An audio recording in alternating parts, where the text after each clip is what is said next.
Hello friends, welcome back to Santhoshi சமையல். இன்றைக்கி நம்ம பார்க்க போகிறது சீஸ் கார்ன் மேகி எப்படி பண்ணலான்றது பார்க்கலாம் வாங்க. இப்போ பாத்திரம் சூடாயிருச்சு, எண்ணெயை விட்டாச்சு. இந்த பாருங்கள், இந்த வெஜிடபிள்ஸ் எல்லாம் எடுத்து வச்சுருக்கேன்.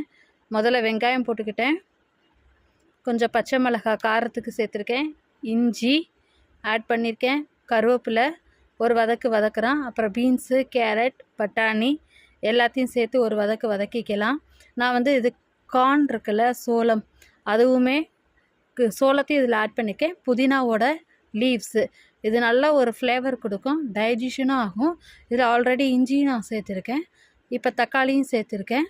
இப்போ பாருங்கள், எல்லா வெஜிடபிள்ஸும் போட்டு மிக்ஸ் பண்ணலாம். அப்புறம் இது ஒரு வத்த மிளகாய் எடுத்து இந்த மாதிரி காரத்துக்கு லைட்டாக அப்படியே கட் பண்ணி போட்டுக்கோங்க. அப்புறம் தேவையான அளவு கொஞ்சம் உப்பு சேர்த்துக்கோங்க.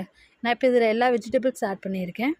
இப்போ ஆல்ரெடி ஹீஜரில் வந்து நான் சுடுதண்ணி போட்டு வச்சுருக்கேன். அந்த சுடுதண்ணியை வந்து இதில் டேரெக்டாகவே இப்போ நான் ஆட் பண்ணுறேன். இப்போ ஆட் பண்ணி நல்லா இது வந்து நல்ல ஒரு கொதி வரணும். இந்த சப்ஜிஸ் வந்து வேகணும், காய்கறி எல்லாம்.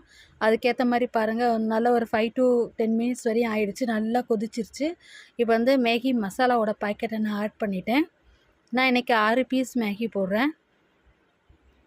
இப்போ வந்து இந்த மேகியை வந்து இதை எல்லாமே இப்படி உடச்சி வச்சுருக்கேன். அப்போ தான் கொஞ்சம் சாப்பிட்றப்ப எங்கள் பசங்களுக்கு இப்படி இருந்தால் தான் ரொம்ப பிடிக்கும். அதனால் கொஞ்சம் இந்த மாதிரி உடச்சி வச்சுருக்கேன், சாப்பிட்றப்ப வசதியாக இருக்கிறதுக்கோசரம். இப்போ வந்து இதை நல்லா கலந்து விட்டுக்கலாம்.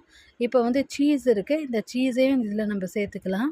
இது நல்ல ஒரு ஃப்ளேவர் கொடுக்கும், செம்ம டேஸ்ட்டாக இருக்கும். அப்போ வந்து சீசனிங், பீஸாக்கு யூஸ் பண்ணுற இட்டாலியன் சீசனிங்கை வந்து இதில் ஆட் பண்ணுறேன்.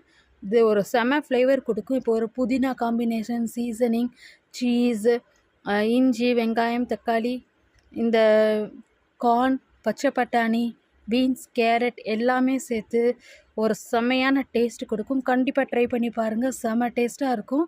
திருப்பி இதை தான் நீங்கள் செஞ்சு சாப்பிடுவீங்க. தேங்க்யூ.